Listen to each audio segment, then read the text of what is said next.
Menteri Perdagangan Zulkifli Hasan mengaku segera mencari tahu penyebab terjadi deflasi.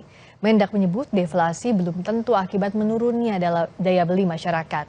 Menurut Mendak, kondisi deflasi perlu kajian lebih lanjut apakah pengaruh daya beli masyarakat atau karena suplai barang kebutuhan banyak hingga harga terlalu murah. Sebelumnya, BPS mengumumkan deflasi kembali terjadi di September 2024. Berapa bang? 5 bang, 7. Karena terus terang memang kalau inflasi itu naik ya, itu kita cepat bisa atasi sebetulnya. Karena ada bupati, ada wali kota, ada anggaran APBD dari dana yang tidak terduga kan, bisa gitu. Tapi kalau harga terlalu murah, nah kalau saya ngomong terlalu murah pasti saya dibeli lagi nih. Cabai terlalu murah. Misalnya patokan kita 40.000 di pasar cuma 15.000, itu langsung bangkrut petaninya. Gitu. Nah ini memang ada beberapa yang terlalu murah. Apakah itu terkait dengan daya beli? Saya kira kalau saya keliling ke pasar-pasar, memang yang nampak itu karena peralihan musim dulu ya. Dulu kan hujan, habis itu enggak gitu, sehingga panennya itu sempurna. Badan Pusat Statistik (BPS) menyebut deflasi kembali terjadi di September 2024. Namun PLT Ketua BPS menyebut perlu kajian mendalam apakah ada kaitan antara deflasi dan penurunan daya beli.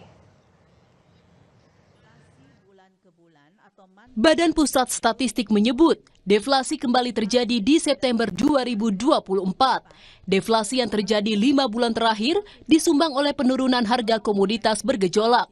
Kelompok makanan, minuman, dan tembakau menjadi penyumbang utama deflasi September 2024. Pelaksana tugas Kepala BPS, Amalia Adininggar Widyasanti menyebut perlu dilakukan studi mendalam apakah ada kaitan antara deflasi dan penurunan daya beli.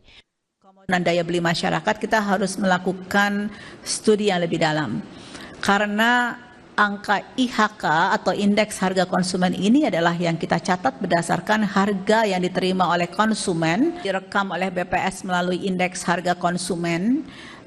Ini karena terjadi penurunan harga dan juga ini adanya dipengaruhi oleh mekanisme pembentukan harga di pasar, baik dari sisi, terutama dari sisi supply atau sisi penawaran, sehingga harga yang diterima oleh konsumen itu kan relatif turun karena suplainya meningkat, ataupun limpahan pasokan karena panen, ataupun karena memang turunnya ongkos produksi.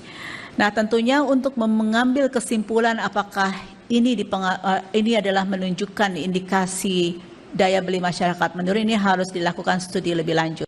Menteri Koordinator Bidang Perekonomian Erlangga Hartarto menyatakan penurunan daya beli terjadi hampir di semua negara. Erlangga tegaskan pemerintah siapkan berbagai program untuk mendorong peningkatan daya beli masyarakat. Kami kutip dari Harian Kompas hari ini. Erlangga Hartarto Menko Bidang Perekonomian menyatakan karena COVID-19 hampir semua negara mengalami penurunan daya beli masyarakatnya. Kita sekarang mendorong peningkatan daya beli dengan berbagai program pemerintah yang menjaga agar aspiring middle class tidak turun dengan beberapa bantalan. Erlangga juga menyebut pemerintah juga memberi pajak pertambahan nilai ditanggung pemerintah atau PPNDTP 100% untuk pembelian properti di bawah 2 miliar rupiah. Ada juga PPNDTP untuk motor listrik yang harganya 7 juta rupiah. Sementara itu, kalangan pengusaha menyebut deflasi menunjukkan bahwa daya beli masyarakat turun. Haryadi Sukamdani, Wakil Ketua Dewan Pertimbangan Apindo juga menyoroti soal kebutuhan dan permintaan lapangan kerja tidak seimbang, sehingga daya beli masyarakat tidak merata. Memang deflasi itu kan menunjukkan konfirmasi ya bahwa daya beli masyarakat itu turun. Nah ini yang sebetulnya kita sejak lama lah selalu mengkhawatirkan terkait bukan hanya daya beli tetapi juga lapangan kerja. Jadi dengan menurunnya daya beli ini sebetulnya juga menunjukkan bahwa ternyata masyarakat kita itu tidak mendapatkan cukup kesempatan bekerja, dan itu juga bisa kita lihat dari jumlah iuran yang ditanggung oleh pemerintah pusat maupun daerah untuk jaminan kesehatan. Data Badan Pusat Statistik mencatat, deflasi terjadi 5 bulan berturut-turut. Mei di angka minus 0,03%, lalu Juni minus 0,08%, Juli di angka minus 0,18%, lalu Agustus di angka minus 0,03%, dan September di angka minus 0,12%. BPS juga mencatat ada penurunan kelas menengah dalam 5 tahun terakhir. 2019 berada di angka 57,33 juta jiwa, atau 21,45% dari populasi. Lalu 2021 berada di angka 53,83 juta jiwa, atau 19,82% dari populasi. Lalu 2024 berada di angka 47,85 juta jiwa, atau 17,13% dari populasi. Di sisi lain, Kemenaker menyebut ada peningkatan PHK di tahun 2024. Pekerja yang terkena dampak PHK bulan Januari hingga September 2024 berada di angka 52.993.